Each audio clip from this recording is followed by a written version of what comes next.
Hello everyone and welcome back to the channel. My name is Amasid and today we're doing a different sort of video.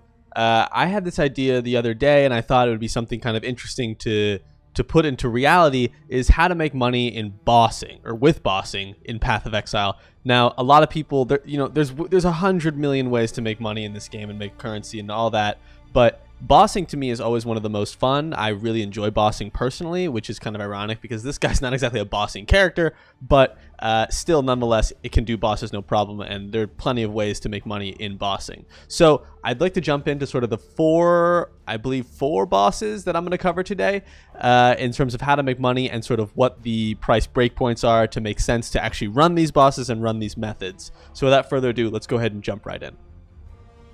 Alrighty, everybody, the first boss that we're going to be talking about today is normal non-Uber Elder.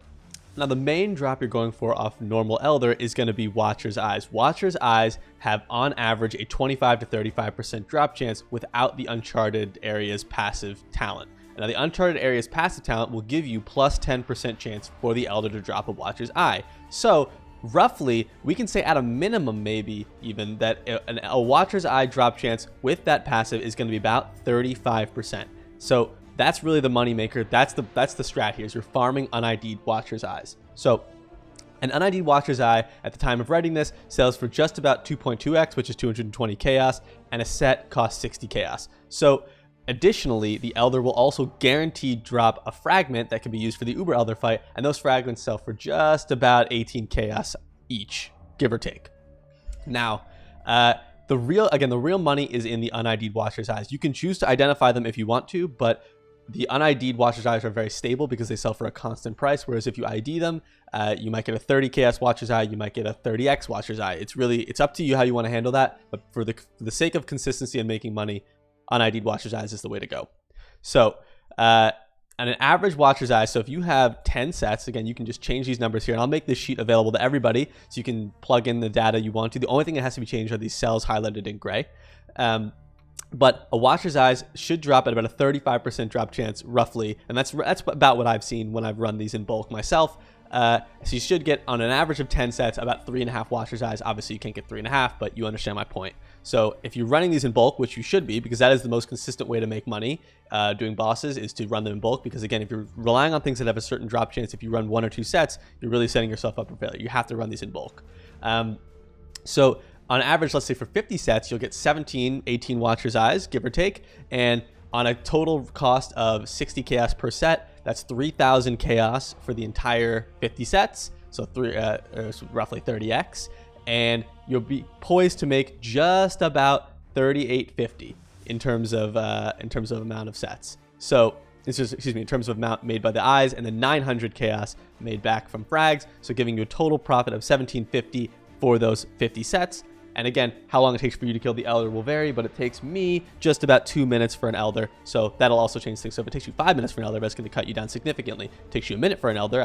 It's really hard to make the Elder super fast because he has that middle phase. But in general, if you can cut down time here, then you'll be making even more money. Moving on to our second boss, we're going to work with Uber Elder. Now, Uber Elder works in a similar way, in that you're really trying to get unID'd Watcher's Eyes. Now, unID'd Watcher's Eyes for Uber Elder right now, as of today, what day is today? Today is March 17th. They're selling for just about 9x for a single unID'd Uber Elder Watcher's Eye. Now, that is the highest I've ever seen. I think usually they sell in the 6 to 8 range, but 9 is one of the highest numbers I've seen. I could be mistaken on that, but that's what I recall. Now, what are the odds to get an Uber Elder Watcher's Eye? So my understanding is that the Uber Elder Watcher's Eye is basically the same as the normal Elder, 25 to 35%. And my understanding as well is that Uncharted Atlas passive should work the same way, because the Elder is the one who drops the eye. So I would understand this to work. Please correct me if I'm wrong on this. However, based on those odds and based on saying I actually rounded down here. I gave myself worse odds because I wasn't 100% sure. So let's say it's 3. It's about a 30% drop chance with the passive to get an Uber Elder Watcher's Eye every single given cost. Now, obviously, the costs are higher here, right? Because those sets cost about 230 chaos a pop. So that's the 2 Shaper frags, and then the 2 Elder frags combined, the 2 Shaper ones being more expensive. Now, if you wanted to run 10 sets, again, you really need to run more to make a lot more money. the total cost is about 230 chaos, just simple 230 times 10. Now, if you're working to get on average 3 Watcher's Eyes, you don't really, the other drops might be worth something. He drops a bunch of other things that could be valuable, but the variability is so high there that I didn't even bother. Really what you're focused on is the Watcher's Eyes. That's how you're going to make your money back. It's not the other stuff. So based on that, by the set number, you'll make 400 chaos in profit. And if you're running 3 minutes for an Uber Elder, which is about what I was running, then again, you'll make about 800 chaos an hour doing the selling unID'd Uber Eyes. Obviously, this is all based on availability of the set number and buying all that. But you should, if you were to just, if you had infinite sets, you could make 800 chaos per hour doing this method, which is quite a bit. It's not as much as running normal Elder, which in my opinion is easier as well, it's just an easier fight. But it's still quite a bit of money, and the Watcher's Eye chances as well, if you want to ID them, are a little bit cooler. Moving on to the Shaper. So the Shaper is really an interesting one in the fact that the main value is in the set, is in the fragment. Now, the fragment value is kind of all over the place. As of recording this, it was about 90 chaos for an average one of those fragments, the fragment of Shape or the fragment of Knowledge, I believe. So you're really going for the fragment. Now, the Shaper can drop things like Dying Sun, which can be really good if rolled properly. I think he can drop Starforge, which isn't good this league, but it could be better in leagues future. So really, again, what you're going for is the fragment. The fragment is the most consistent way to measure the money that you're getting. So really, that's what we're trying to get here. And the cost for a Shaper set of, again, those the Minotaur, the Hydra, the I can't remember his name. Those four guys, those 4 guardians. That's about 40 chaos. Those are relatively cheap to get, and the fragment value is 90 chaos, and it's a guaranteed drop of the fragment. So that's a really nice thing, is that it's very consistent in the fact that it's always dropping. No matter the amount of sets you run, you'll always make money. The only downside is that the Shaper is a little bit of a longer fight because you have to kill the 4 guys on the side before you kill him. Then if you don't have like absolutely insane DPS to blitz him before he phases, then he'll phase twice and you'll have to run through this gauntlet. So the Shaper's kind of a long fight. On average, I think to do all of that, it would take me about 7 minutes. So this is not a very profitable relative to the other 2 method, but it is still a very good method for making money and very consistent, which is nice. It's very, very consistent. The most stable of all these methods, I would say, because the drop is guaranteed. Plus, again, if you hit a really nice Dying Sun, that's just additive on top of that. So the Shaper's a good one. Now, Sirus is the most interesting one because it has one of the largest chances for gains in terms of, but it's very risky because the drops are very variable. Sirus is the most variable. Now, you're looking at the sheet and you're saying, why are you losing 20 chaos per hour? This doesn't make sense. Why would you ever do this? But the reason is because the only consistent drop that you can get from Sirus, from a Sirus 9 fight, is the Awaken Orb. That's the only one that has a it's about a 20% drop chance, is my understanding, at Sirus 8, so at Sirus 9 it should be slightly more.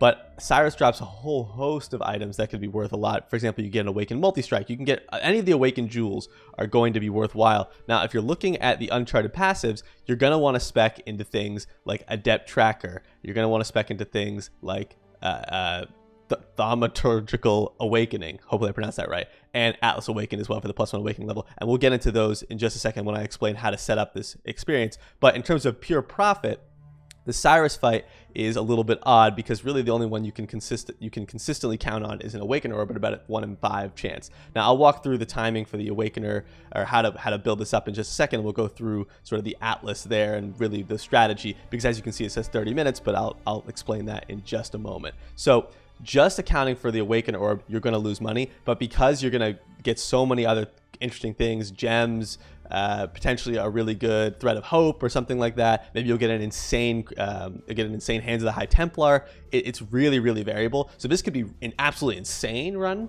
or it could be total crap. So it's really up in the air. But anyway, let's get into sort of the actual meat of how to run this right now. Alrighty, so the strategy for Sirus is a little bit unique, and because Sirus, you can't just buy fragments to spawn Sirus like you can with the other bosses. You have to actually run the Conquerors. Now, there are 4 Conquerors here, as you can see. To spawn them, you basically need to run maps at Sirus 9. If you're running Sirus 9, I assume you know how to spawn them, but I will just quickly explain. So you just basically need to run maps until they spawn.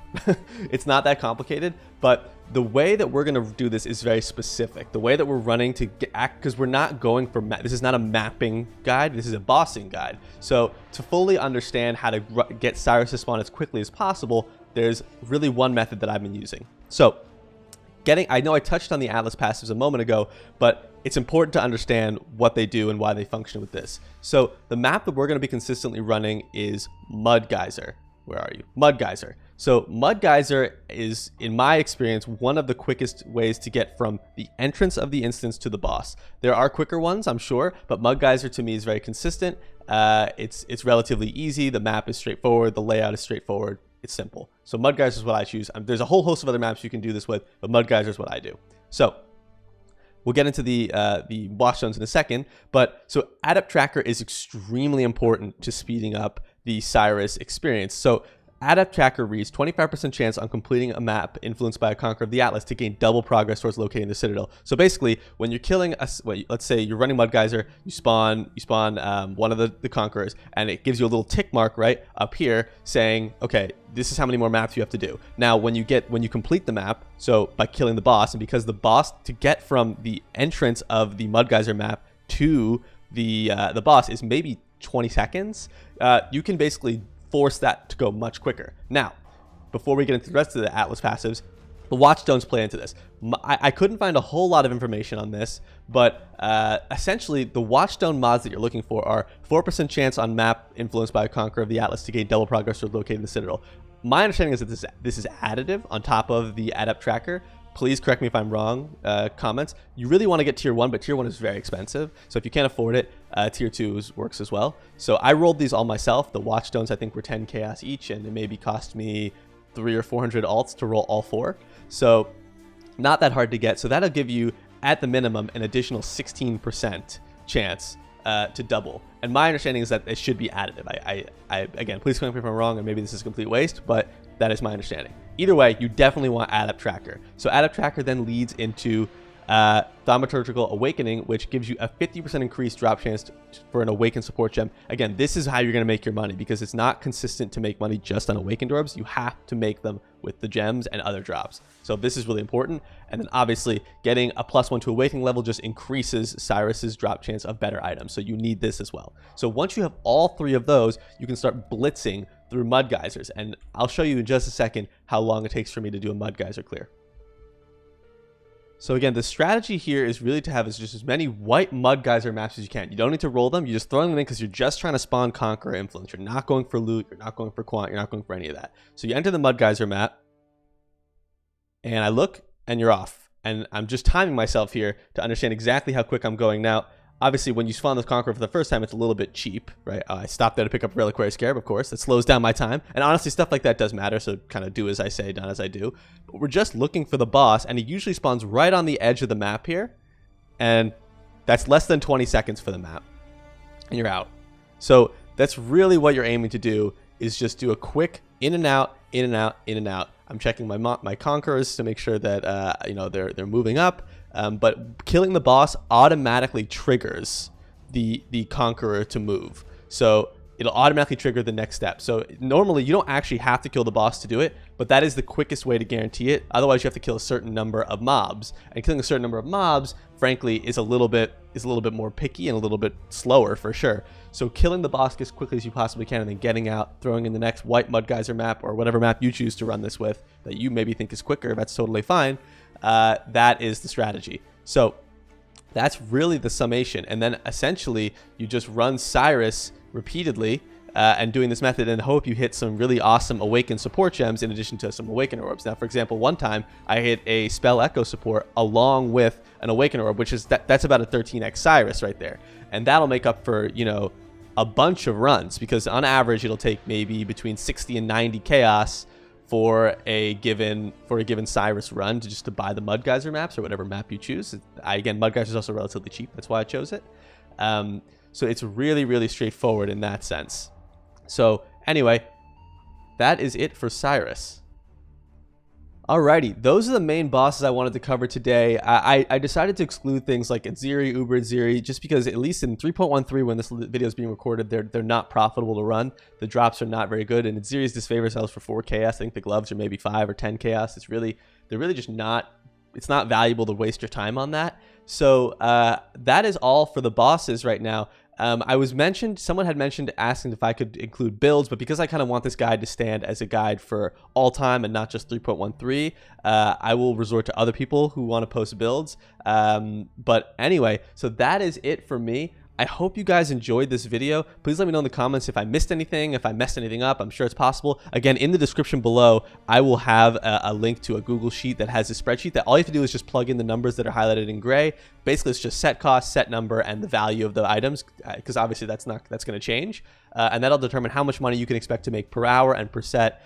But other than that, thank you guys for watching, and I will catch you guys in the next one.